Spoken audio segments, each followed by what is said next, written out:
Good morning बच्चों, आप लोगों का स्वागत है मेरे चैनल पे। इस वीडियो में हम सामाजिक और राजनीतिक जीवन का क्लास 6 का दूसरा चैप्टर शुरू करेंगे और इस चैप्टर को बहुत अच्छे से हम समझेंगे। विविधता एवं भेदभाव क्या होता है, हमने पिछले चैप्टर में समझा था विविधता का क्या अर्थ है। हम सभी लोग जो भिन्न हैं, ठीक है, हम सभी लोग अलग अलग क्षेत्र के रहने वाले हैं। हम लोगों का खान पान, हम लोगों का पहनावा, हम लोगों की बोली, हम लोगों की भाषा में जो अंतर है उसी को विविधता कहा जाता है। और भेदभाव का क्या अर्थ है, किस किस बच्चों को भेदभाव का अर्थ पता है, कौन कौन जानता है बच्चा कि भेदभाव क्या होता है, वो वे बच्चे मुझे बताएंगे। भेदभाव भेदभाव का क्या अर्थ है? किसी भी एक व्यक्ति की तरफ ज़्यादा झुकाव होना, किसी भी एक व्यक्ति को ज़्यादा अधिकार देना, किसी भी एक व्यक्ति को ज़्यादा मानना, ठीक है, उस वही क्या कहलाता है? भेदभाव कहलाता है। जैसे कि मान लीजिए कि मेरे पास 5 चॉकलेट है और मैंने किसी एक बच्चे को ही चॉकलेट पाँचों दे दी, किसी एक को बिल्कुल भी नहीं दिया, तो ये क्या हुआ? भेदभाव हुआ। जिसको मैंने नहीं दिया उसके साथ भेदभाव हुआ। जैसे कि आप उदाहरण से समझ सकते हैं कि आज भी लड़कियों को लड़कों की अपेक्षा कम माना जाता है, उन्हें कम अधिकार दिया जाता है। आज भी कहा जाता है कि हाँ, लड़के क्या हैं, रात को कितनी भी देर तक घर से बाहर रह सकते हैं, लेकिन कितने घरों में आज भी लड़कियों को 6 बजे के बाद घर से जाना मना है, ठीक है। तो ये भी क्या हुआ? भेदभाव हुआ। जो भेदभाव है वो कहाँ से आता है? भेदभाव कहाँ से आता है? विविधता से। जो हमारे बीच में जो अंतर है, ठीक है, उसी की वजह से भेदभाव आता है। तो चलिए इस चैप्टर को अच्छे से हम समझते हैं। देखिए यहाँ पर लिखा है, पिछले पाठ में आपने विविधता के बारे में पढ़ा। कई बार जो लोग दूसरों से अलग होते हैं उन्हें चिढ़ाया जाता है। सिंपल सी बात है, जो लोग हमसे अलग होते हैं उनको लोग क्या कुछ अजीब तरीके से देखते हैं। जैसे कि मान लीजिए कि कोई व्यक्ति, एग्जाम्पल है, ये उदाहरण है, जैसे मान लीजिए कि कोई व्यक्ति उत्तर प्रदेश का है, ठीक है, और कोई व्यक्ति बिहार का है, ठीक है, और उसी के पास अगर एक व्यक्ति उत्तर प्रदेश का बैठा है तो वो व्यक्ति क्या सोचता है कि हाँ, ये मेरे साइड का है, मतलब उससे अच्छा लगता है उससे बात करना, जो उसके साइड का है, जो उसकी तरह दिखता है, जो वहीं का रहने वाला जहाँ का वो है, तो वो उससे बात ना करके जो व्यक्ति बिहार का है वो अपने ही साइड वाले व्यक्ति से बात करेगा, अपने ही गांव वाले व्यक्ति से बात करेगा, ठीक है।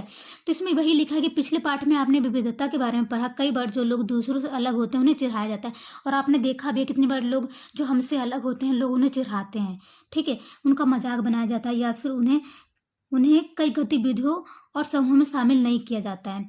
अगर हमारे दोस्त या दूसरे लोग हमारे साथ ऐसा व्यवहार करें तो हमें दुख होता है।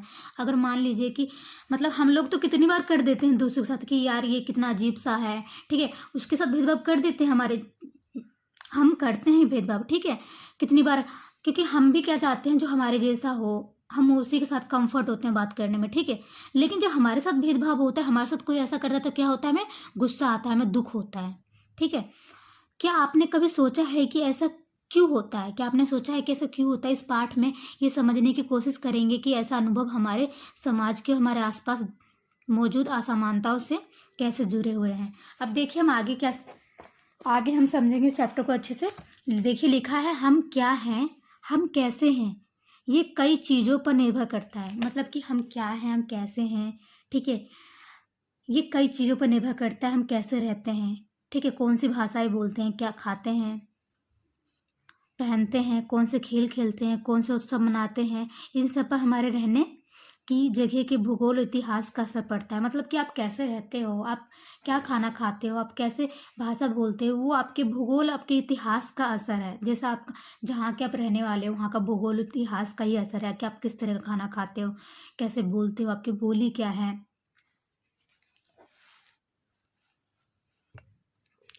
अगर आप संक्षेप में ही निम्नलिखित बिंदुओं पर ध्यान दें तो भी यह अंदाज़ा लग जाएगा कि भारत कितनी विविधताओं वाला देश है।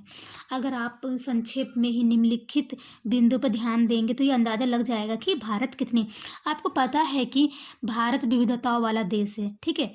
आपने देखा ही है कि भारत में हर हर क्षेत्र के रहने वाले लोग हैं, ठीक है, बहुत तरह के धर्म के लोग हैं, ठीक है। जैसे कि संसार में, जो संसार है, जो दुनिया है उसमें 8 मुख्य धर्म है।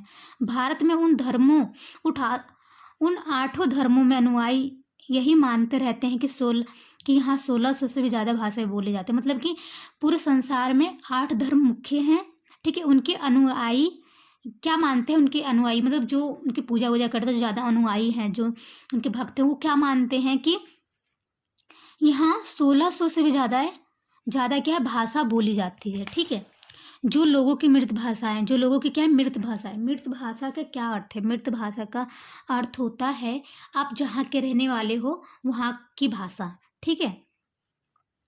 यहाँ 100 से भी ज़्यादा तरह के नृत्य किए जाते हैं। 100 से भी ज़्यादा क्या किए जाते हैं? नृत्य, डांस। यह विविधता हमारे खुश होने के कारण नहीं बनती, ठीक है। यहाँ पे क्या लिखा है, ये विविधता जो है, अंतर है हम लोगों के बीच में, बहुत ज़्यादा जो अंतर है, ठीक है। कभी कभी ये हमको दुखी करती है, ठीक है। हम उन लोगों के साथ सुरक्षित एवं आश्वस्त महसूस करते हैं जो हमारी तरह दिखते हैं। सिंपल सी बात है। अभी मैंने ऊपर आपको यही बताया था कि अगर कोई व्यक्ति, जैसे कि मान लीजिए कि मैं उत्तर प्रदेश की हूँ, ठीक है, और मेरे आसपास बहुत बहुत सारे मेरे दोस्त सब उत्तर प्रदेश के हैं, बहुत सारे अजनबी जिन्हें मैं नहीं जानती हूँ उत्तर प्रदेश के हैं, और कुछ लोग बिहार के हैं, और कुछ लोग मान लीजिए नेपाल के हैं, तो मैं उन्हीं से बात करना पसंद करूँगी जो मेरे साइड के हैं, ठीक है, जो मेरे गांव की तरफ के हैं, मैं उन्हीं से बात करूँगी, ठीक है, करना पसंद करूँगी, ठीक है। तो इसमें यहीं पे यही लिखा हुआ है कि देखिए, हम उन लोगों के साथ सुरक्षित आसपास महसूस करते हैं जो हमारी तरह दिखते हैं, बात करते हैं, कपड़े पहनते हैं, ठीक है।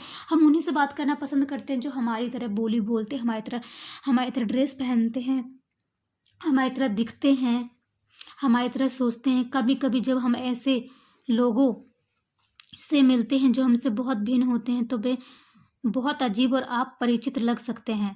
कभी कभी हम जब ऐसे लोगों को देखते हैं या मिलते हैं जो हमसे बहुत अलग होते हैं, ठीक है, उनका पहनावा अलग होता है, वो अलग खाना खाते हैं, अलग दिखते हैं, तो हमें बहुत अजीब लगता है और ऐसा लगता है कि ये अजनबी है।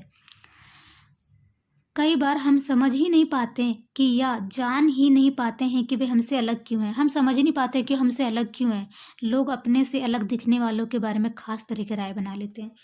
सिंपल सी बात है, जब आप किसी से मिलते हो जो आपकी तरह नहीं दिखते हैं, ठीक है, आपसे बहुत अलग होते हैं, आपसे अलग भाषा बोलते हैं, आपसे अलग उनका ड्रेस होता है, तो हम उनके बारे में एक अलग ही राय बना लेते हैं। जैसे कि मान लीजिए कि कोई लड़की है, ठीक है, जिसने मतलब उसने सूट पहन रखा है, बहुत पुराने ज़माने का सूट पहन रखा है, बालों में बहुत ज़्यादा तेल लगा रखा, चोटी बना रखा है, ठीक है, तो हम लोग मतलब पहले से सोच लेते हैं कि यार मतलब ये मतलब गांव की रहने वाली होगी, और मतलब उसके बारे में एक अलग सा सोच लेते हैं कि गांव की रहने वाली होगी, अब पढ़ना वढ़ना भी इसे आता नहीं होगा, इंग्लिश तो बिल्कुल नहीं आता होगा, ये हम सोच बना लेते हैं, लेकिन रियल में ऐसा नहीं होता।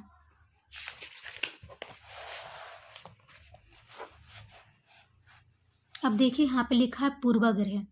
उन कथनों को देखिए जो आपने ग्रामीण एवं शहरी लोगों के बारे में सही लगे। हम जानेंगे पूर्वाग्रह, ग्रामीण लोग, इन सब के बारे में हम इसमें जानेंगे। इनमें से कुछ कथन ग्रामीण लोगों को अज्ञानी की तरह देखते हैं। इनमें से कुछ कथन ग्रामीण लोगों को अज्ञानी की तरह देखते हैं, जबकि शहर में रहने वाले लोगों को आलसी एवं हर कोई मतलब ये समझता है कि गांव में जो लोग रहते हैं वो क्या है, अज्ञानी, उन्हें कुछ भी नहीं आता होगा। जबकि शहर में लोगों के बारे में एक सोच हमने बना रखी है। लोग सोचते हैं कि शहर में रहने वाला है ये क्या हुआ, आलसी होगा, अब पैसों का इस पे घमंड होगा, ठीक है, पैसों से सरोकार रखने वालों की तरह देखते हैं। जब हम किसी के बारे में पहले से कोई राय बना लेते हैं, उसे अपने दिमाग में बिठा लेते हैं, उसे क्या कहते हैं, पूर्वाग्रह कहते हैं। आपने देखा होगा मतलब गांव के लोग क्या सोचते हैं कि ये तो शहर का रहने वाला है, ठीक है, इसे गांव के बारे में तो कुछ पता ही नहीं होगा, गांव के फेस्टिवल के बारे में, गांव के नियम जो होते हैं उसके बारे में तो इसे कुछ पता ही नहीं होगा, ठीक है, और बहुत घमंडी है, हमसे बात भी नहीं करते गांव के लोग, हमारे बारे में क्या सोच लेते हैं शहर के लोगों के बारे में कि घमंडी होगा, ठीक है। वैसे शहर के लोग गाँव के बारे में, गाँव के लोगों के बारे में खुद मतलब अपने माइंड में, अपने दिमाग में बना लेते हैं सोच कि यार ये लोग तो, इन लोगों को तो कोई भी समझ नहीं है, इनको तो कुछ भी नहीं आता। तो जो हम पहले से सोच लेते हैं उनके बारे में, जिनके बारे में हम नहीं जानते कुछ भी, उसे क्या कहते हैं, पूर्वाग्रह, ठीक है। ज़्यादातर यह राय नकारात्मक होती है, लेकिन ये गलत होता है। जरूरी नहीं है कि जो लड़की मतलब तेल लगा रखे बालों में, उसने चोटी कर रखा, सूट पहन रखे, तो उसे अंग्रेजी नहीं आती होगी, ठीक है। या वो गांव की ही होगी, ज़रूरी नहीं, हम सोच लेते हैं ऐसा, ठीक है। ज़्यादातर ये राय नकारात्मक मतलब गलत होती है, जैसे कि कथनों में दिया गया है, लोगों को आलसी कंजूस मानना भी पूर्वाग्रह है लोगों को। अब जैसे कि लोगों को हमने गांव के लोग शहर के लोगों के बारे में कुछ भी सोच लेते हैं, तो वो भी क्या है, एक पूर्वाग्रह है। किसी के भी बारे में आपने पहले से ही एक विचार बना लिया, सोच लिया कि ये तो ऐसा ही है, ठीक है, तो ये क्या है, पूर्वाग्रह है, इसको कहते हैं पूर्वाग्रह। जब हम ये सोचने लगते हैं कि किसी काम को करने का कोई एक तरीका ही सबसे अच्छा और सही है, तो हम अक्सर दूसरों की इज्जत नहीं कर पाते जो उसी काम को दूसरी तरह से करना पसंद करते हैं। यहाँ पे देखिए लिखा है कि जब हम ये सोचने लगते हैं कि किसी काम को करने का कोई सही तरीका ही सबसे अच्छा और सही है, तो अक्सर दूसरों की इज्जत नहीं कर पाते। मतलब कि हमें लगता है कि जो मैं काम कर रहा हूँ, जिस तरीके से मैं काम कर रहा हूँ वही सही है, बाकी जो इस काम को करते हैं वो गलत तरीके से करते हैं, उसी काम को दूसरी तरह से करना पसंद करते हैं। उदाहरण के लिए अगर हम सोचें कि अंग्रेज़ी सबसे अच्छी भाषा है, दूसरी भाषाएं महत्वपूर्ण नहीं है, जैसे कि हम सोच ले नहीं, मतलब हमने एक सोच बना ली कि इंग्लिश ही सबसे अच्छी भाषा है, अंग्रेजी के अलावा कोई और भाषा नहीं है, तो हम अन्य भाषाओं को बहुत नकारात्मक रूप से देखेंगे। तो हम किसी और भाषा को क्या देखेंगे, अरे हिंदी तो बेकार भाषा है, इंग्लिश ही सबसे अच्छा है, क्योंकि हमने इंग्लिश के बारे में ही सोच बना ली है कि इंग्लिश ही अच्छी भाषा है। परिणाम स्वरूप हम उन लोगों की शायद इज्जत नहीं कर पाएंगे जो अंग्रेजी के अलावा अन्य भाषाएं बोलते हैं। जब हम एक सोच बना लेंगे कि इंग्लिश ही अच्छी भाषा है, इंग्लिश के अलावा कोई भी अच्छी भाषा नहीं है, तो कोई ऐसा व्यक्ति जो अन्य भाषा बोलता होगा हम उसकी इज्जत नहीं कर पाएंगे। हम कई चीज़ों के बारे में पूर्वाग्रही हो सकते हैं, लोगों के धार्मिक विश्वास, उनकी चमड़ी, उनके रंग, जिस क्षेत्र से वे आते हैं, जिस तरह की भाषा बोलते हैं, वे जैसे कपड़े पहनते इत्यादि। मतलब कि हम कई चीज़ों के बारे में पूर्वाग्रही हो सकते हैं। जैसे कि होता है ना कि मतलब कितने लोग कहते हैं कि यार मतलब मुसलमान हैं जो, ठीक है, कहते हैं यार इनका धर्म ऐसे ही है, ठीक है, इनके धर्म में ऐसे ही लोग करते हैं। एक हमने सोच बना लिए कि मतलब इनके धर्म के लोग खराब ही होते, ऐसा नहीं होता, ठीक है, कुछ कुछ लोग अच्छे भी हैं। अब हर धर्म में लोग अच्छे भी हैं, खराब भी हैं, ठीक है, लेकिन लोगों ने सोच बना लिया है उनकी चमड़ी। अब किसी ने देख लिया कि हाँ ये मतलब कोई काला व्यक्ति, तो यार काले लोग अच्छे नहीं होते, एक सोच बना लिया है।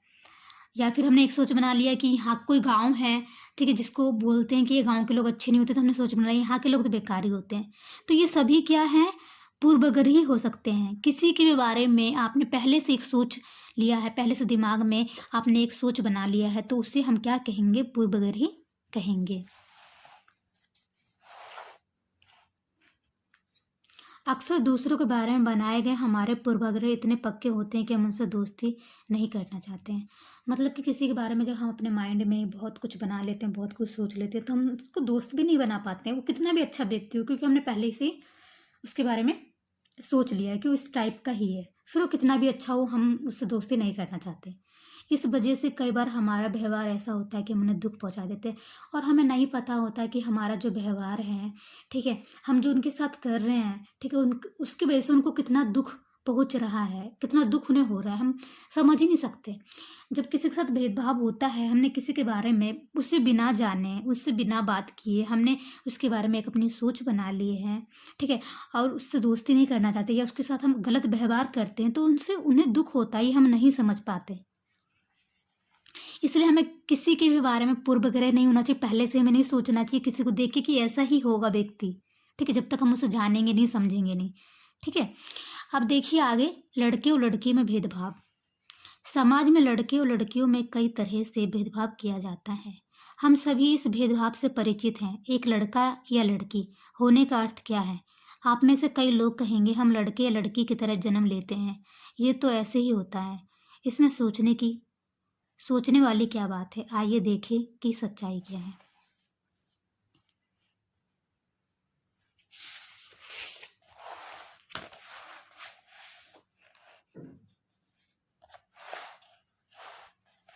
अगर हम इस कथन को लेके वे रोते नहीं हैं, तो आप देखेंगे ये गुण आमतौर पर लड़कों या पुरुषों के साथ जोड़ा जाता है।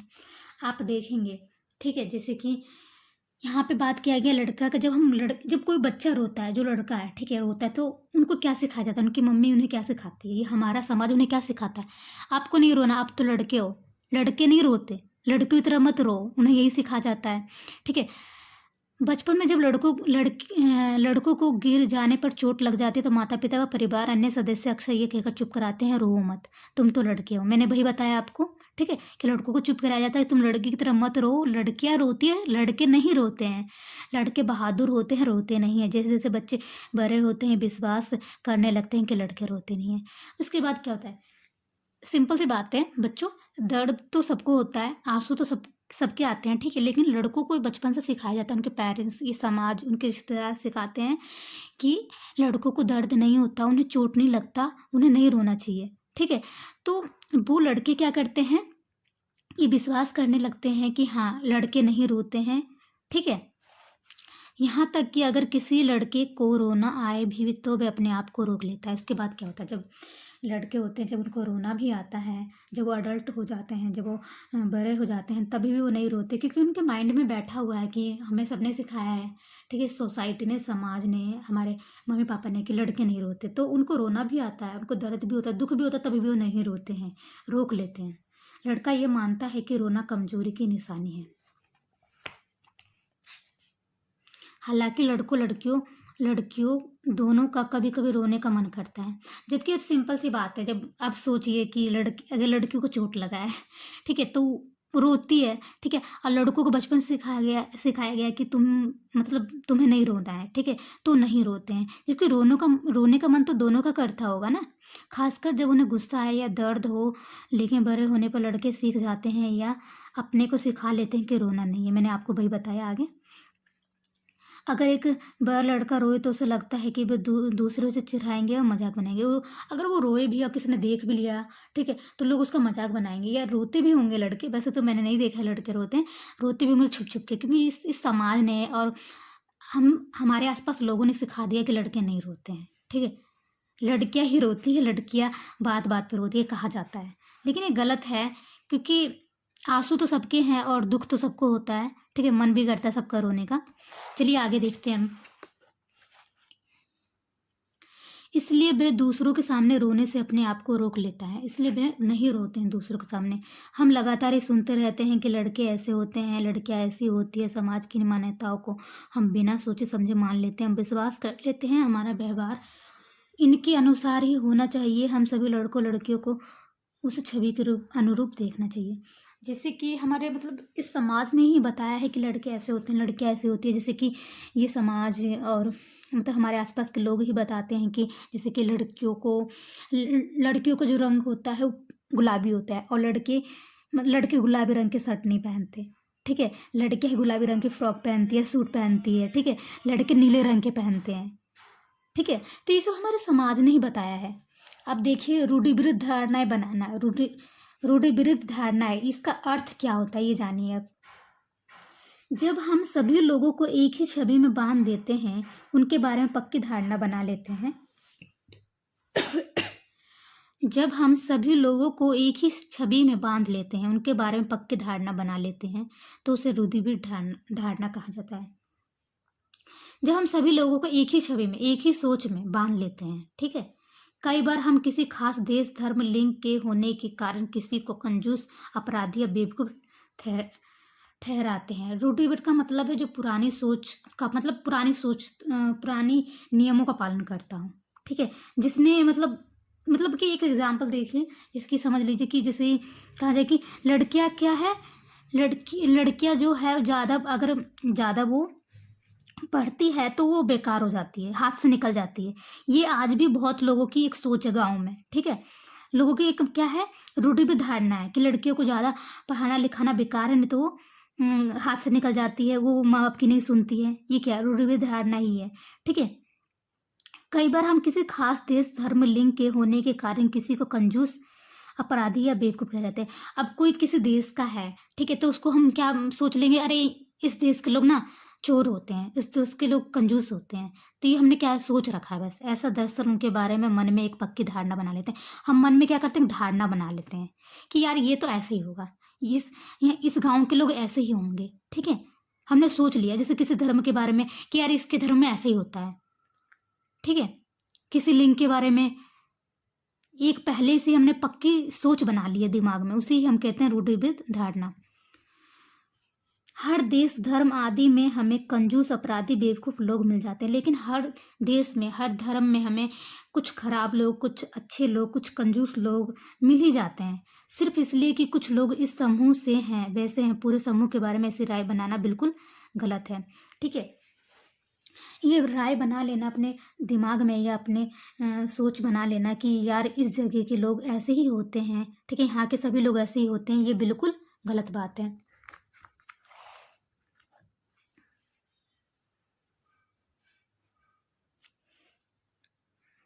इस प्रकार की धारणाएं हमें प्रत्येक इंसान को एक अनोखे और अलग व्यक्ति की तरह देखने से रोक देती है। अगर ये धारणाएं रहेगी, रूढ़िगत धारणाएं रहेगी, आप किसी भी व्यक्ति के बारे में, किसी भी धर्म के बारे में, किसी भी जगह के बारे में एक धारणा बना चुके हो कि यहाँ पे ऐसा ही होता है, तो आप क्या करोगे, किसी इंसान, प्रत्येक इंसान के अनोखे और अलग व्यक्ति को देख नहीं पाओगे। ठीक है, हम नहीं देख पाते हैं कि व्यक्ति के अपने कुछ खास गुण और क्षमताएं दूसरों से अलग हैं। फिर आप देख नहीं पाओगे उसके अंदर की क्वालिटी को, उसके अंदर के अच्छे गुण को। जब आप एक ही धारणाएं बना लोगे कि सभी लड़कियां बेकार ही होती है, ठीक है, लड़कियां जो होती है, सभी लड़कियां मतलब खराब होती है, वो लड़कियों को ज़्यादा अगर शिक्षा दे दो तो हाथ से निकल जाती है, अगर आपने धारणा बना ली है तो कि लड़कियों को अगर ज़्यादा आज़ादी दी जाएगी तो वो खराब हो जाएगी। ठीक है, तो माइंड में एक धारणा बना लेना गलत बात है। ठीक है, रूढ़िबद्ध धारणाएं बड़ी संख्या में लोगों को एक ही प्रकार की खांचे में जड़ देती है। ये जो धारणा है वो सभी लोगों को एक ही प्रकार में मतलब क्या करती है, जड़ देती है। मतलब कि अगर अच्छी लड़कियां भी होगी, किसी ने सोच बना रखा है तो वैसा ही सोचेगा। जैसे कितने लोग बोलते हैं ना, आपने सुना होगा आसपास या गाँव में बोलते हो लोगों को कि ये लड़की यार, मतलब आपने सुना होगा बोलते हुए कि ये लड़कियां ना बेकार होती है, लड़कियों को ना ज़्यादा शिक्षा नहीं देनी चाहिए, लड़कियों को ज़्यादा आज़ादी नहीं देनी चाहिए। ठीक है, तो उसमें सभी लड़कियां आ गई, आपको एक दो निकल जाती है तो लोग सभी को बोलते हैं। तो एक जो पक्की धारणा अपने माइंड में बना रखी है किसी के बारे में, वो गलत है। लोगों को एक ही प्रकार के खांचे में जड़ देती है। जैसे माना जाता है कि हवाई जहाज उड़ाने का काम लड़कियां नहीं कर सकती है। जैसे कि मान लीजिए कि आपके माइंड में है कि यार कि जो हवाई जहाज है वो लड़के ही उड़ा सकते हैं, लड़कियां ये काम कर ही नहीं सकती, लड़कियों से काम हो ही नहीं सकता। तो ये धारणा क्या है, सबने अपने दिमाग में बना रखा है।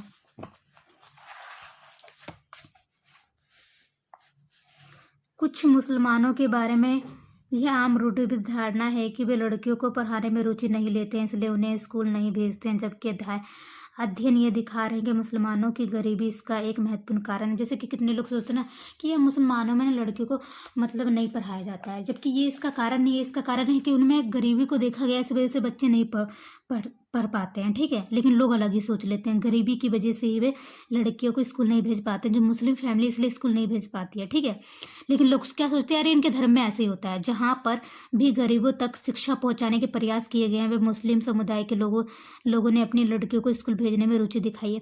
जहाँ पे सरकार ने शिक्षा पहुँचाया, वहाँ पे उन लोगों ने, मुस्लिम फैमिली ने क्या किया, अपने बच्चों को भेजा है स्कूल।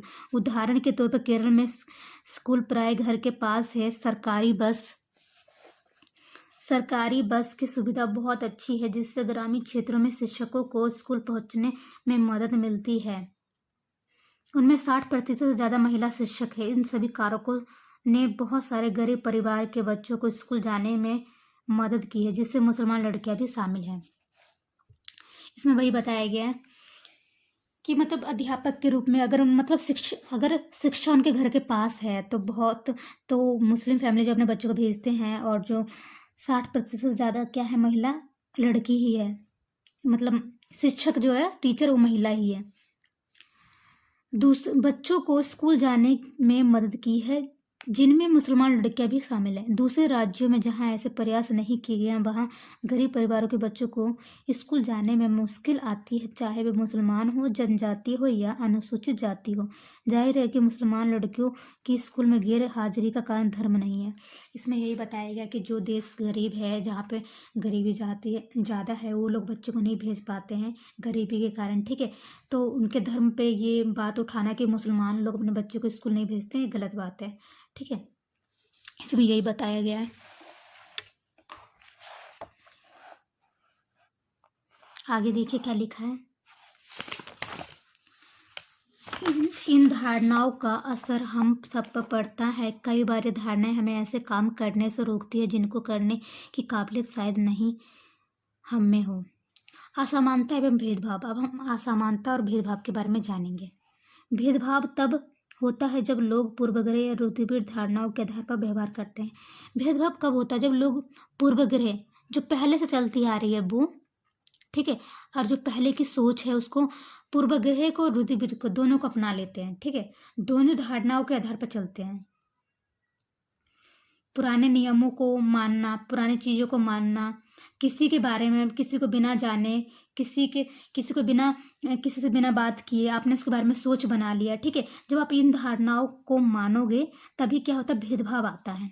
अगर आप लोगों को नीचा दिखाने के लिए कुछ करते हैं, अगर आप उन्हें कुछ गलत गतिविधियों में भाग लेने से रोकते हैं, किसी खास नौकरी को करने से रोकते हैं, किसी मोहल्ले में रहने नहीं देते हैं, एक ही कुएं या हैंडपंप से पानी नहीं लेने देते हैं, दूसरों द्वारा इस्तेमाल किए जा रहे कप या गिलास में चाय नहीं पीने देते हैं, इसका मतलब है आप उनके साथ भेदभाव कर रहे हैं।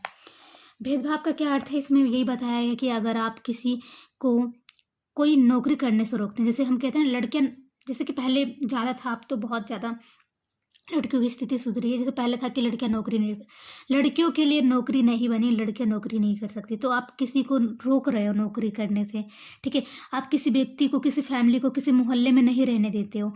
आप क्या कर रहे हो? किसी कुएं का पानी किसी व्यक्ति को नहीं दे रहे हो, किसी को दे रहे हो, ठीक है। एक कप में चाय आप खुद तो पी रहे हो, लेकिन किसी से बहुत ज़्यादा भेदभाव कर रहे हो, नहीं दे रहे हो, ठीक है। तो ये सब क्या है? ये सब भेदभाव कहलाता है। भेदभाव कई कारणों से हो सकता है। आप याद करें कि पिछले पाठ में समीर 1 और समीर 2 एक दूसरे से कितने भिन्न थे। हमें पहला चैप्टर किया था, उसमें हमने पढ़ा था कि जो समीर 1 था वो मुस्लिम था, समीर 1 जो था हिंदू था, और समीर 2 जो था, जो अखबार बेचता था, वो क्या था? मुस्लिम था। दोनों समीर एक दूसरे से बहुत अलग थे, ठीक है। उदाहरण के लिए उनका धर्म भी अलग था। विविधता का एक पहलू है कि यह भेदभाव का कारण ही बन सकता है। ऐसा तब होता है जब लोग अपने से भिन्न प्रथाओं और रिवाज को निम्न कोटि का मानते हैं। मतलब इसमें वही बताया गया कि भेदभाव जब शुरू होता है जब हम दूसरे को अलग मानते हैं, ये बहुत भिन्न है, ये बहुत अलग है, निम्न कोटि का है। दोनों समीरों में एक अंतर उनकी आर्थिक पृष्ठभूमि का था। समीर 2 गरीब था, जैसे कि आपने पहले पढ़ा था। दोनों समीरों में एक और अंतर उनकी आर्थिक पृष्ठभूमि का भी था, ठीक है। और समीर 2 जो था, जो अखबार बेचता था बच्चा, वो क्या था? गरीब भी था। ये अंतर विविधता का पहलू नहीं है, ये तो असमानता है। हमने नीचे अभी यही देखा है कि समीर 1 और 2 जो है विविधता का पहलू नहीं, ये तो असमानता है, ठीक है। बहुत लोगों के पास अपने खाने, कपड़े और घर की मूल ज़रूरतों को पूरा करने के लिए साधन और पैसा नहीं होते हैं। बहुत लोगों के पास क्या होता है? ना खाने के लिए खाना होता है, ना पहनने के लिए कपड़े होते हैं। मूल ज़रूरत जो है खाना, रहने के लिए एक घर और पहनने के लिए कपड़े, वो भी उनके पास नहीं है। इस कारण दफ्तरों, अस्पतालों, स्कूलों आदि में उनके साथ भेदभाव किया जाता है। कुछ लोगों को विविधता और असमानता पर आधारित दोनों तरह के भेदभाव का सामना करना पड़ता है। कुछ लोगों को विविधता, ठीक है, वो बहुत अलग हैं, इसके अलावा असमानता पर भी आधारित दोनों तरह से उनके साथ क्या होता है? भेदभाव होता है। एक तो विविधता की वो बहुत अलग है, उनकी भाषा अलग है, वो अलग क्षेत्र के रहने वाले हैं, ठीक है, तो लोग उनको अजीब तरह से देखते हैं कि ये कहाँ से आया है, किस टाइप का व्यक्ति है, ठीक है। और वो गरीब है, इस वजह से भी उन्हें उनके साथ भेदभाव होता है दोनों तरह से। एक तो इस कारण कि वे उस समुदाय के सदस्य हैं जिनकी संस्कृति को मूल्यवान नहीं माना जाता, ऊपर से यदि वे गरीब है, मैंने यही बताया आपको, ठीक है। एक तो मतलब यहाँ पे देखिए लिखा है, एक तो इस कारण कि वे उस समुदाय से हैं, उस धर्म से जिसकी संस्कृति, कोई ऐसा धर्म या कोई ऐसा समुदाय जिसके मतलब जिसको कोई मूल्य नहीं दिया जाता, तो लोग उसको बेकार ही मानते हैं, ठीक है। एक तो इस आधार पर उनके साथ भेदभाव होता है, दूसरा वे गरीब हैं, इसके आधार पर भी उनके साथ भेदभाव किया जाता है, ठीक है। अब देखिए आगे, और उनके पास अपनी ज़रूरतों को पूरा करने के लिए साधन नहीं, तो इस आधार पर भी भेदभाव किया जाता है। ऐसे दोहरे भेदभाव का सामना कई जनजातीय लोगों, धार्मिक समूहों और खास क्षेत्र के लोगों को करना पड़ता है।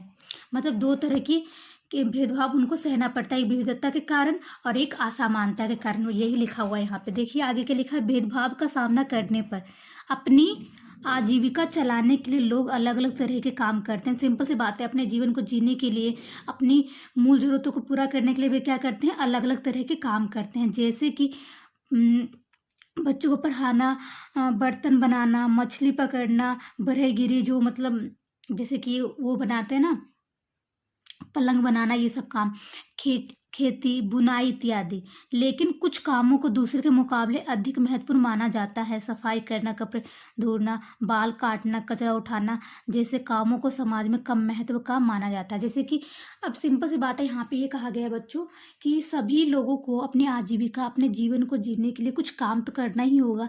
तो कुछ लोग ये काम करते हैं, जैसे बच्चों को पढ़ाते हैं, बर्तन धोते हैं, मछली पकड़ते हैं, खेती, ठीक है, ये काम करते हैं। कुछ लोग सफाई करते हैं। सब लोग अपना अपना काम करते हैं जो भी उन्हें ठीक लगता है, ठीक है। लेकिन कुछ काम को क्या होता है, हमारा समाज, हम ज़्यादा महत्व देते हैं कि हाँ इसका काम तो अच्छा है, और किसी के काम को हम बिल्कुल महत्व नहीं देते। वही लिखा है यहाँ पे, सफाई करना, कपड़े धोना, बाल काटना, कचरे उठाना जैसे कामों को समाज में कम महत्व का माना जाता है।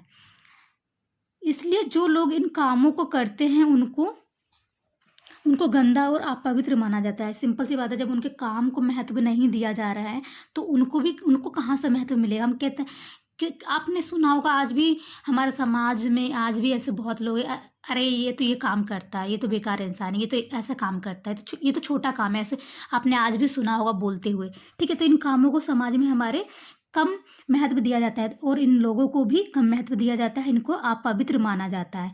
ये जाति व्यवस्था का एक बड़ा ही महत्वपूर्ण पहलू है। क्या है, जाति व्यवस्था का ही एक बड़ा महत्वपूर्ण पहलू है। आपने आज भी गांव में सुना होगा, ये हमारे समाज में बहुत जगह कि यार इसकी तो जाति छोटा है तो ये छोटा ही काम करेगा, ठीक है। जाति व्यवस्था में लोगों के समूह,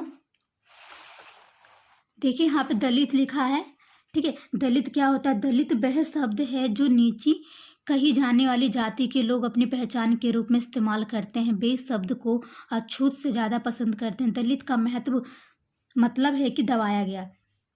देखिए क्या मतलब है दलित का मतलब है जिसे बहुत सालों तक दबाया गया है, कुचला गया है।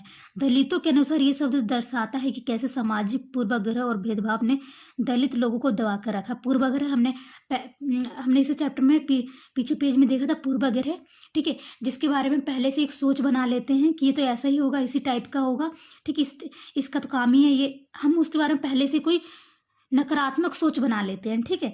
तो भेदभाव ने दलित लोगों को दबा कर रखा। सरकार ऐसे लोगों को अनुसूचित जाति के वर्ग में रखती है। अनुसूचित जाति का मतलब है ऐसे लोग जिनके साथ बहुत ज़्यादा भेदभाव हुआ है, असमानता हुआ है, ठीक है। तो सरकार ऐसे लोगों को अनुसूचित जाति में रखती है और कोशिश करती है कि उनका जो जात है, उनका जो वर्ग है, उनकी जो स्थिति है उसको ऊपर उठाया जाए। इस वजह से आपने देखा होगा कुछ जाति को ओबीसी हो गया और एसटी एससी वालों को क्या होता है, पैसे मिलते हैं, ज़्यादा छूट मिलती है, आरक्षण मिलता है, ठीक है, सरकारी जॉब में, ताकि उनके साथ जो भेदभाव हुआ है, जो इतने गरीब है, जिनके साथ बहुत ज़्यादा असमानता हुआ, वो खुद को उठा सके ऊपर। जाति व्यवस्था के लोगों के समूह को एक तरह की सीढ़ी के रूप में रखा गया, जिसमें एक जाति दूसरी जाति के ऊपर या नीचे थी। जिन्होंने अपने आप को एक सीढ़ी में सबसे ऊपर रखा, उन्होंने अपने को ऊंची जाति का उत्कृष्ट कहा। सिंपल सी बात है, यहाँ पे ये बताया गया बच्चों की जो जाति मतलब जो लोग अच्छा काम कर रहे थे, ठीक है, सब लोगों ने अपना अपना काम चुना। जो लोग अच्छा काम कर रहे थे, जैसे वो वकील थे या सैनिक थे, उन लोगों ने क्या समझा कि हम अच्छे, मतलब हमारी जाति ही ऊंची है, हम अच्छा काम करते हैं, हम लोग सभी अच्छे हैं। जो नीचे काम कर रहे, जिन्होंने सेवा का काम चुना, जैसे कि सफाई करना, ठीक है, बाल काटना, या फिर जो मर जाते थे व्यक्ति उनको उठाकर जलाना, तो उन लोगों को क्या कहा गया कि इसका तो बेकार, ये तो छोटी जात है और इनका काम भी छोटा ही है। सीढ़ी के तले रखा गया, उनको अछूत माना गया। वही मैंने आप लोगों को बताया कि जो लोग ऐसा काम करते थे उनको क्या बताया गया, अछूत बताया गया। जाति प्रथा के नियम एकदम निश्चित थे। इन अछूतों को दिए गए काम के अलावा कोई और काम करने की इजाज़त नहीं थी। ये लोग जिन्हें अछूत माना गया, ठीक है, उनको जो उनका काम था उसके अलावा वो कुछ भी काम नहीं कर सकते थे। उदाहरण के लिए कुछ समूहों को सिर्फ कचरा उठाने और मरे हुए जानवरों को गांव से हटाने की इजाज़त थी। जैसे कि कुछ लोग थे, उनको क्या था कि तुम कचरा उठाओगे और गांव में जो जानवर मर जाते हैं, ठीक है, उनको हटाने की इजाज़त थी। उसके अलावा तुम कोई और काम नहीं कर सकते हो। उन्हें ऊंची जाति के लोगों के घर में घुसने, गाँव में कुएँ से पानी लेने और यहाँ तक कि मंदिर में घुसने की भी इजाज़त नहीं थी। ठीक है, उन लोगों को यहाँ तक भी इजाज़त नहीं थी कि वो गाँव में घूम सके। ठीक है, उनको इतनी भी इजाज़त नहीं थी कि गांव में घूम सके या गांव के कुएं का पानी पी सके। उनको एक ऐसे लोगों को ना एक अलग ही गांव से हटकर, गांव से दूर कुछ दूरी पे एक घर दिया जाता था जहाँ पे वो रहते थे। वो गांव में नहीं घुस सकते थे, माना जाता था बहुत छोटी जात की हैं, अगर वो गांव में घुसेंगे भी तो हम क्या हो जाएंगे, अछूत हो जाएंगे। ठीक है, ऐसे कहते थे। गांव में कुएं से पानी लेने और यहाँ तक कि मंदिर में भी जाने की उनकी इजाज़त नहीं थी कि मंदिर में नहीं जा सकते। उनके बच्चे दूसरी जाति के बच्चों के साथ खेल नहीं सकते थे, पढ़ नहीं सकते थे। इस तरह ऊंची जाति के लोगों को जो अधिकार हासिल था उससे उन्होंने कथित अछूतों को वंचित रखा। इसलिए जो ऊंचे जाति के लोगों पर जो अधिकार था उन्होंने छोटे जाति के लोगों को या जो एक काम करते थे उनको बहुत सारी चीज़ों से, बहुत सारे अधिकारों से क्या रखा, वंचित रखा, उनको दिया ही नहीं।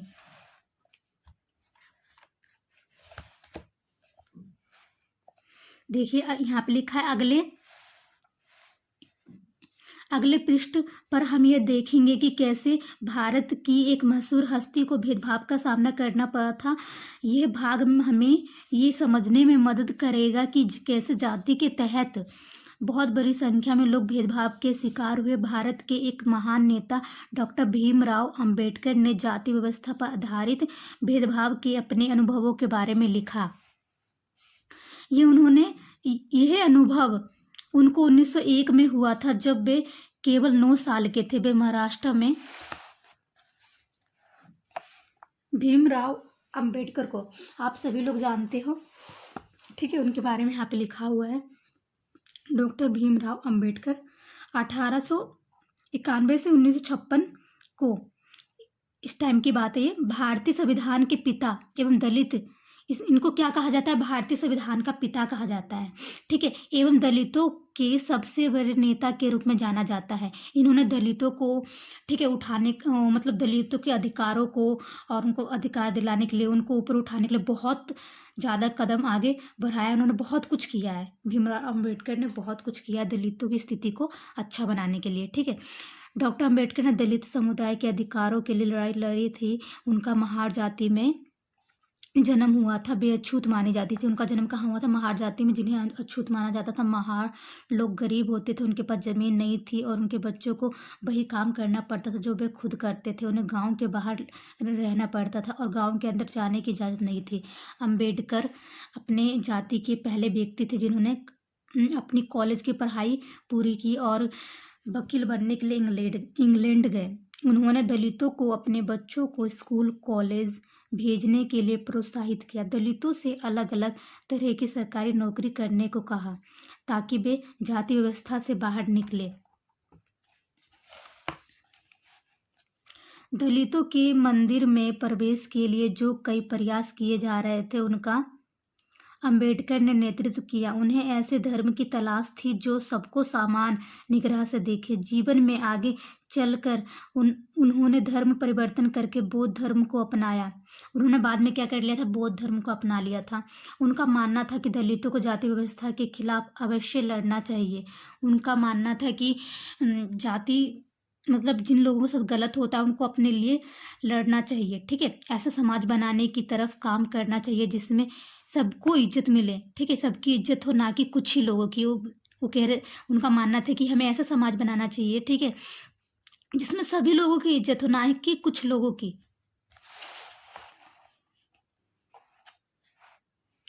कोरे गांव में अपने भाइयों के साथ पिता से मिलने गए थे। ये किसकी बात हो रही है, ये हो रही है भीमराव अंबेडकर जी की बात हो रही है। वो अपने भाइयों के साथ पिता से मिलने गए थे। बड़ी देर हमने इंतजार किया। वो अपने बारे में बता रहे हैं, अब जो भी है वो अपनी कहानी बता रहे हैं कि उनके साथ क्या क्या हुआ था, क्योंकि वो भी उनकी जो कास्ट थी वो भी छोटी थी, उनके साथ बहुत मतलब वो अपनी एक बात बता रहे हैं। अब देखिए, क्या है, बड़ी देर हमने इंतज़ार किया पर कोई नहीं आया। 1 घंटा बीत गया। वो कह रहे हमने बहुत देर इंतज़ार किया, उसके बाद क्या हुआ, 1 घंटा बीत गया लेकिन कोई नहीं आया। तो स्टेशन मास्टर पूछने आ गए कि उन्होंने हमसे हमारे टिकट मांगे जो हमने दिखा दिए। ठीक है, उन्होंने पूछा कि हम वहाँ क्यों रुके हैं। टिकट मास्टर उनसे पूछ रहा है कि तुम यहाँ क्यों रुके हो। वो बता रहे हैं, हमने बताया कि हमें कोरेगांव जाना था। उनको कहाँ जाना था, कोरेगांव, उनको और उनके भाइयों को।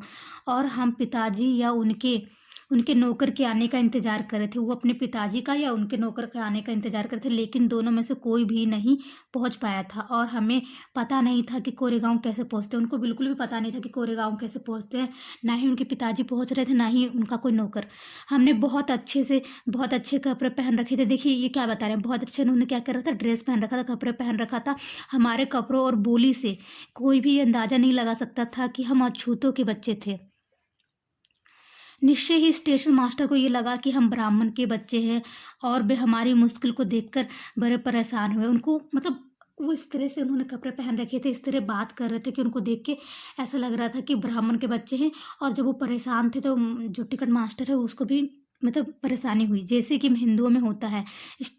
जैसे कि हिंदुओं में होता ही है। स्टेशन मास्टर ने हमसे पूछा कि हम कौन हैं।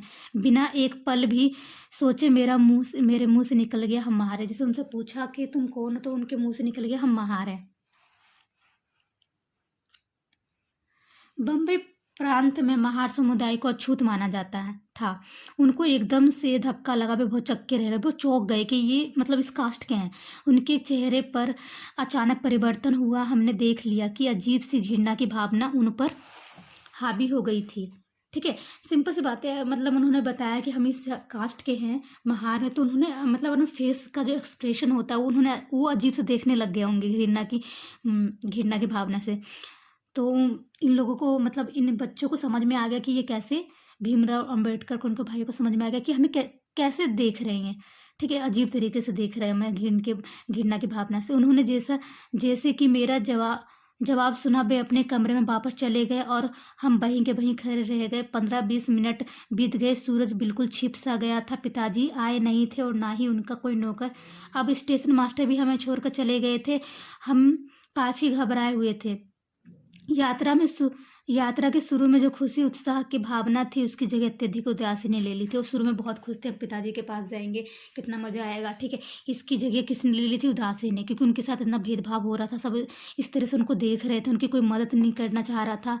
ठीक है, आधे घंटे के बाद स्टेशन मास्टर लौट कर आए तो पूछा कि हम क्या करने की सोच रहे हैं। तो हमने कहा कि अगर हमें किराए पर एक बैलगाड़ी मिल जाती तो कोरेगांव जा सकते थे। उसके बाद आधा घंटे के बाद फिर से स्टेशन मास्टर आया। उन्होंने बोला कि क्या सोच रहे हो तुम लोग, क्या करना है। तो फिर अंबेडकर जी और उनके भाई ने बताया कि हमारे पास किराए के पैसे तो हैं, हमें बैलगाड़ी मिल जाता तो हम चले जाते। ठीक है, अगर कोरेगांव ज़्यादा दूर नहीं है तो हम फ़ौरन निकलना चाहते थे। वहाँ किराए पर कई बैलगाड़ियाँ चल रही थी, लेकिन मैंने स्टेशन मास्टर को जो जवाब दिया था कि हम महार हैं, उसका पता सबको चल गया था। कोई भी गारीबान अछूत वर्ग की सवारी को ले जाकर अपने आप को गंदा और नीचा नहीं बनाना चाहता था। आप खुद ही सोचिए, मतलब कैसी बात है ये कि मतलब जब लोगों को पता चल गया वो इस कास्ट के हैं, महार है, तो कोई भी गारीबान उनको नहीं ले जाना चाहता था। उनको ऐसा लगता था कि हम इनके साथ हम भी गंदे हो जाएंगे और हम भी नीचे हो जाएंगे, जबकि उनके पास जाने का पैसा भी था, फिर भी उनकी कोई मदद नहीं कर रहा था। ठीक है, हम दुगना किराया देने को तैयार थे, वो ज़्यादा पैसे देने को तैयार थे। ठीक है, पर हमें एहसास हुआ कि बात पैसे की नहीं है। उसके बाद अम्बेडकर जी उनके भाइयों को एहसास हुआ कि बात पैसे की नहीं है, बात यहाँ पे जात की है, कि हम इस जात के, इस वजह से हमारी कोई मदद नहीं कर रहा है। स्टेशन मास्टर जो हमारे लिए गारीबानों से मेलजोल कर रहे थे, वे चुपचाप खड़े हो गए और समझ ही नहीं आ रहा था कि क्या करें।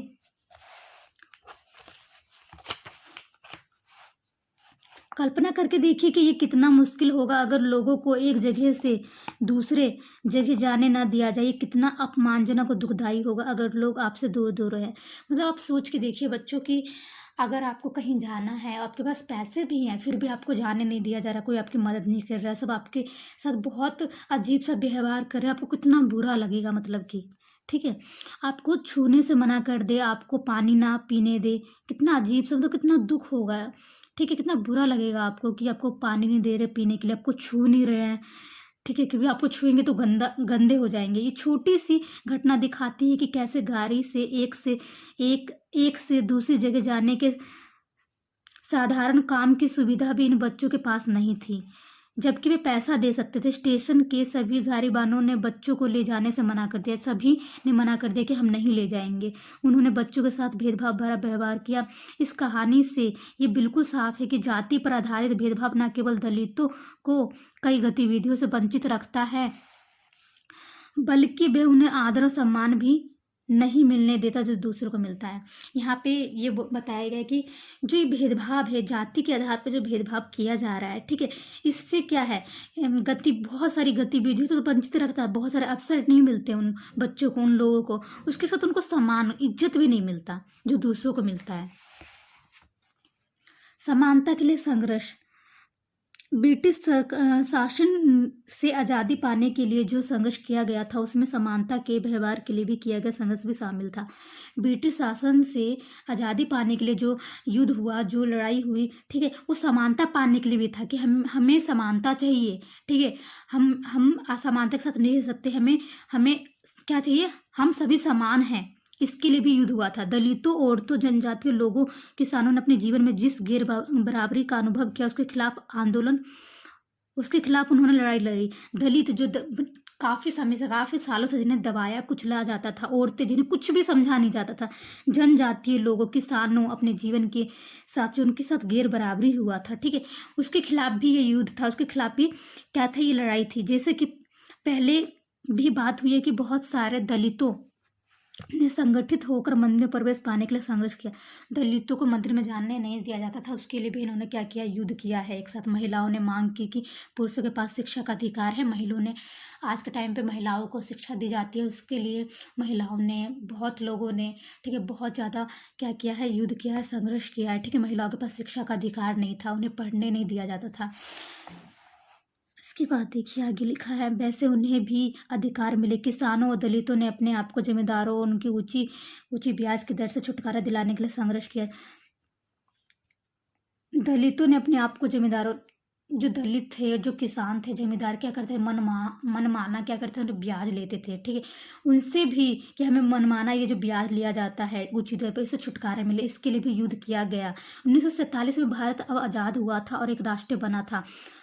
हमारे नेताओं ने समाज में व्याप्त कई तरह की असमानताओं पर विचार किया। संविधान को लिखने वाले लोग भी इस बात से अवगत थे कि हमारे समाज में कैसा भेदभाव किया गया है। जो संविधान को लिख रहे थे उनको भी पता था कि हमारे देश में कितना भेदभाव हुआ, किस तरह से मतलब लोगों के अधिकारों को दबाया गया है, कैसे लोगों के साथ भेदभाव किया गया है। तो इस बात का भी ध्यान रखना था कि हमें ऐसा संविधान बनाना जिसमें सभी लोग समान होंगे, सभी लोगों को अवसर मिलेगा, सभी लोगों को इज्जत मिलेगी। और लोगों के खिलाफ किस तरह से संघर्ष किया। कई नेता इस लड़ाइयों के हिस्सा थे, जैसे डॉक्टर भीमराव अंबेडकर। इसलिए नेताओं ने संविधान में ऐसी दृष्टि और लक्ष्य रखा जिससे भारत में सभी लोगों को बराबर माना जाए। आपने देखा हो, आप जानते हो, अगर आपको संविधान के बारे में पता हो, जो भारत के संविधान में, उसमें भारत के संविधान में सभी लोगों को, सभी व्यक्ति को, चाहे वो किसी भी जात का हो, कैसा भी दिखता हो, कैसा भी उसका रंग हो, काला हो, गोरा हो, लंबा हो, छोटा हो, किसी भी तरह का, सबको उसमें समान अधिकार मिला है। ऐसा नहीं है कि अगर चोरी किसी IAS ऑफिसर ने की तो उसे सजा नहीं मिलेगी। सबके लिए समान सबके लिए एक समान सजा है, सबके लिए, सभी की अधिकार की बात की गई, सभी की जरूरतों की बात की गई हमारे संविधान में, सभी लोगों को ध्यान में रख के। समानता को एक अहम मूल्य की तरह माना गया है जो हम सभी को एक भारतीय के रूप में जोड़ते। प्रत्येक व्यक्ति को समान अधिकार और समान अवसर प्राप्त हो। सभी व्यक्तियों को क्या है, समान अधिकार, चाहे कैसा भी दिखता हो, कहीं का भी रहने वाला हो, ठीक है, कोई भी बोली बोलता हो, सभी को समान अधिकार मिलेगा। संविधान में सभी को समान अधिकार मिलेगा, समान अवसर मिलेगा। अस्पृश्यता यानी छुआछूत का अपराध की तरह देखा गया, जिसे लोग मानते थे कि मतलब इसको छूने से मैं गंदा हो जाऊंगा या हम लोग गंदे हो जाएंगे, ठीक है, ये बहुत छोटी जात का, इसका काम बहुत छोटा है, उसको क्या किया गया, अपराध के रूप में देखा गया, ठीक है।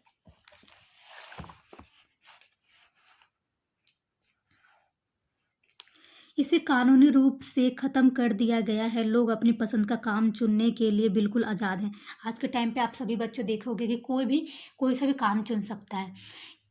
किसी की कास्ट कोई भी हो, अगर उसके अंदर क्वालिटी है, वो क्षमता है, तो वो कुछ भी कर सकता है, कोई भी काम चुन सकता है। ऐसा नहीं है कि अगर आज के टाइम पे कोई कचरा उठाने वाले का बच्चा है तो वो आईएएस ऑफिसर नहीं बन सकता। उसके अंदर क्षमता होनी चाहिए, ठीक है।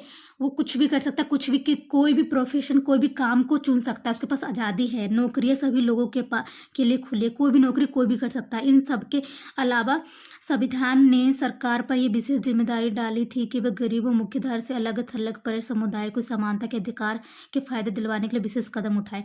इसमें बताया गया कि जो लोग बहुत गरीब हैं, ठीक है, जो अलग थलग हैं, ठीक है, उन लोगों को क्या करें, समानता के अधिकार के फायदे दिलवाने के लिए विशेष, मतलब उनको जो समानता के अधिकार के फायदे मिले उनके लिए विशेष कदम उठाए जाए। संविधान के लेखकों ने ये भी कहा कि विविधता की इज्जत करना, ठीक है। संविधान को जो लिखने वाले थे उन्होंने ये भी बोला कि विविधता की हमें इज्जत करनी चाहिए। अगर लोग अलग अलग क्षेत्र के रहने वाले हैं, अलग अलग जगह के रहने वाले हैं, अलग अलग बोली बोलते हैं, अलग तरह का खान पान है उनका, अलग तरह का रहने का तरीका है, तो हमें इसकी इज्जत करनी चाहिए। ना कि हमें इसे अजीब से देखना चाहिए कि यार कितना अजीब है, ये कैसे बात कर रहा है। हमें ऐसा नहीं करना चाहिए, उसकी इज्जत करनी चाहिए। उसे मूल्यवान मानना समानता सुनिश्चित करने में बहुत ही महत्वपूर्ण कारक है। उन्होंने ये महसूस किया कि लोगों को अपने धर्म का पालन करके अपनी भाषा बोलने, अपने त्यौहार मनाने और अपने आप को खुले रूप से अभिव्यक्त करने के लिए आज़ादी होनी चाहिए। उनका जो भी धर्म है, वो जहाँ के भी रहने वाले, जो भी उनकी भाषा है, उसे वो स्वतंत्र रूप से बोल सके। अपना जो भी उनका फेस्टिवल है उसे वो बिल्कुल स्वतंत्र रूप से मना सके। उनके पास ये आज़ादी होनी चाहिए। उन्होंने कहा कि कोई एक भाषा, धर्म, त्योहार सबके लिए अनिवार्य नहीं बनना चाहिए। ऐसा नहीं है कि अगर मान लीजिए कि उदाहरण मान लीजिए जैसे कि हिंदू धर्म है, ठीक है, तो ऐसा नहीं है कि सबको मतलब हिंदू धर्म जो है, ठीक है, उन्हीं भगवान की सबको पूजा करना है। नहीं, सबके लिए किसी एक चीज़ को नहीं मानना है। सबका अपना अपना धर्म है, सब अपने अपने धर्म का पालन करेंगे, सब अपना फेस्टिवल मनाएंगे, सब जो भी जैसा भी चलता आ रहा है उनके गाँव में, वो अपनी रीति रिवाज को मानेंगे। सबके जो भी जहाँ के रहने वाले हैं लोग, ठीक है, सबके धर्म की यहाँ पे क्या होगी, इज्जत की जाएगी। सबके लिए अनिवार्य नहीं बनाना चाहिए। उन्होंने जोर दिया कि सरकार सभी धर्मों को बराबर माने। मैंने वही बताया आप लोगों को बच्चों की सरकार क्या सभी धर्म को बराबर मानेगी, ठीक है। सभी लोगों को आज़ादी होगी कि वे अपने धर्म का पालन करें, वे अपने जो भी उन्हें पसंद है, जहाँ के वो रहने वाले हैं, उसी संस्कृति को अपनाए, मनाए। इसलिए भारत एक धर्मनिरपेक्ष देश बना। आपको पता होगा भारत क्या धर्मनिरपेक्ष देश है, जिसने किसी भी एक धर्म को नहीं माना कि मैं इस धर्म के साथ रहूंगा। धर्मनिरपेक्ष, जहाँ पे हर तरह के लोग रहते हैं, सभी लोग अपने धर्म का पालन करते हैं, जहाँ लोग बिना भेदभाव के अपने धर्म का पालन करते हैं। इसे हमारी एकता के महत्वपूर्ण कारक के रूप में देखा जाता है। हम इकट्ठे रहते हैं, एक दूसरे की इज्जत करते हैं।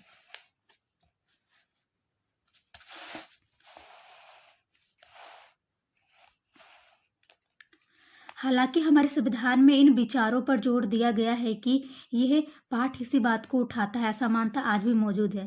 इतना कुछ आपने देखा, लेकिन इसके बावजूद भी असमानता हमें आज भी देखने को मिलता ही है। आज भी आपने गांव में या शहर में बहुत जगह बहुत लोगों से सुना होगा कि आप मतलब इन बच्चों के साथ मत खेलो, ये तो छोटी जात के हैं, या फिर दोस्ती करने से पहले इनकी कास्ट पूछो, ये कौन सी कास्ट के हैं। या आपने देखा होगा मतलब कितने लोग या कितने बच्चे ऐसे भी हैं, कितने लोग जो मतलब बात तो करते हैं लेकिन पूछते आप कहाँ के रहने वाले हो, आपकी कास्ट क्या है, आप क्या काम करते हैं। तो असमानता तो आज भी है मौजूद, ठीक है। असमानता आज भी मौजूद है। समानता वह मूल्य है जिसके लिए हमें निरंतर संघर्ष करते रहना होगा। मतलब कि जो समानता है वो हमें एक दिन में नहीं मिलेगा। इसमें ये लिखा हुआ है, समानता के लिए हमें हमेशा लगातार हर दिन क्या होगा, हमें उसके लिए लड़ना होगा, लड़ते रहना होगा। ऐसा नहीं कि संविधान में लिख दिया गया तो आगे वाले आने वाले टाइम में हमें मतलब ऐसे बैठे रहना, नहीं। जहाँ पे भी असमानता की बात होगी तो हमें अपने अधिकारों के लिए, अपनी समान वाली जीवन जीने के लिए, समानता के लिए हमें क्या करना है, लड़ाई लड़ते रहना ही होगा। भारतीयों के लिए समानता को मूल्य वास्तविक जीवन का हिस्सा बने, सच्चाई बने, इसके लिए लोगों के संघर्ष, उनके आंदोलन और सरकार द्वारा उठाए जाने वाले कदम बहुत जरूरी है। मतलब इसमें यही बताया गया है कि समानता हमेशा बना रहे, उसके लिए लोगों के लिए संघर्ष, उनके आंदोलन, सरकार के द्वारा कदम भी उठाना बहुत ज़रूरी है। इसी के साथ बच्चों हमारा ये चैप्टर ख़त्म होता है और मैंने कोशिश की है कि आपको चैप्टर अच्छे से समझ में आए। फिर भी अगर कोई कमी रह गई हो तो आप मुझे कमेंट के द्वारा बता सकते हैं। और जैसे कि आप लोग ये वीडियो देखते हैं तो वीडियो देखने से आपको समझ में नहीं आएगा, मैंने तो कोशिश की है। आप खुद से इस चैप्टर को एक बार खुद से रीड कीजिए, खुद को इन लोगों के जगह पे खुद को रख के देखिए, ठीक है। तब आपको अच्छे से चैप्टर समझ में आएगा और उसके क्वेश्चन आंसर भी आप खुद से कर पाओगे। जब आप खुद से करोगे, अध्यापक कोई टीचर आपको कितना भी कराए, कितना भी अच्छे से कराए, ठीक है, आपको समझ में नहीं आएगा, ठीक है, जब तक आप खुद से नहीं करोगे। जब आप खुद से रीड करोगे, खुद से समझोगे, ठीक है, जब खुद से आप इस किताब से प्यार करोगे, आपको ये किताब अच्छी लगेगी, ये कहानियाँ, ये चीज़ें अच्छी लगेगी, तो आप खुद ये क्वेश्चन आंसर जो भी है इसके अंदर आप सब खुद से समझ लोगे, ठीक है। तो मैंने इस चैप्टर को अच्छे से समझाने की कोशिश की है, फिर भी अगर आपको कुछ समझ में नहीं आता है तो आप मुझे कमेंट के द्वारा बता दीजिए और आप इस चैप्टर को खुद से रीड कीजिए, खुद से एक एक चीज़ समझने की कोशिश कीजिए, ठीक है।